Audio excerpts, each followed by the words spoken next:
Hello, my name is Christy Jones.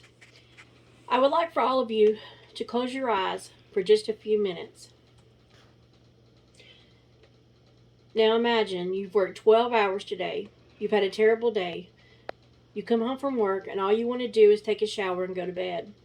When you get there, your babysitter tells you that your baby has been crying for an hour, that she probably has a bellyache. So you give her gas drops, you feed her, you change her, you walk her, you sing to her. It's 1 a.m. and she's still crying, and you have to get up for work at 6 a.m. Now open your eyes. If you were in that situation, what would you do?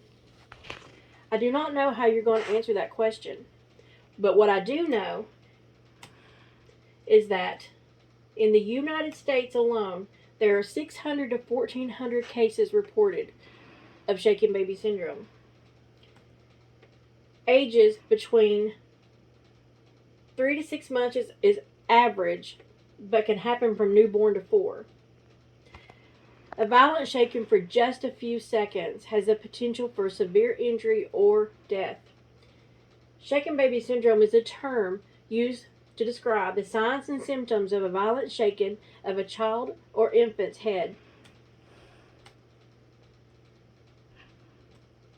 SBS can change the lives of families everywhere and forever. I know this because on May the 25th of 2017, baby Krista, a healthy, happy baby, 3 months old, was dropped off with her father for a visit. The next morning, her mother was called to come to the emergency room. She got to the emergency room to find her 3-month-old baby lying there, lifeless. The doctor tells her that she has bleeding on her brain. Her mother looked into her sparkly blue eyes, and what she seen was her baby had a blank stare. She was devastated. Baby Krista coded for 20 minutes after she had suffered seizures and a stroke. The doctor tells her that her baby had suffered a non-accidental trauma, also known as shaken baby syndrome. Although Krista spent most of her life in hospitals having different kinds of therapies, intubated for weeks at a time, she's dependent on medication and a JG tube for feedings. Her mother stayed hopeful. Due to the injuries of the shaken baby syndrome, baby Krista was diagnosed with cerebral palsy, scoliosis, blindness. She was dependent on a JG tube and also medications. Doctors say that she only has a very small piece of brain left attached to her brainstem. So as she grew, her organs started to shut down. There wasn't enough brain left to keep her organs viable. Baby Krista passed away in October of 2020. She was 3 years old.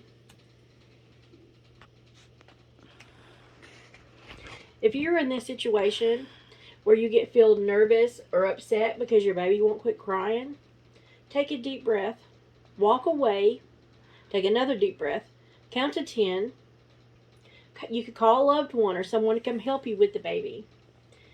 It is also a good idea that if your baby is crying for a long period of time, and the baby usually does not cry like that, to call the baby's pediatrician. There could be something medically wrong with the baby. What you do not want to do is leave your baby with somebody that you do not completely trust. In most times, reports say that the perpetrator is usually the father, the mother's boyfriend, a babysitter, or the mother. SBS is 100% preventable. But you must take a break and not shake. Help me to inform others of SBS and spread awareness to save innocent babies' lives. The websites that I've researched is listed on my screen. And if you want more information on baby Krista, you can look her up on Facebook at #PrayersForKrista. Again, thank you.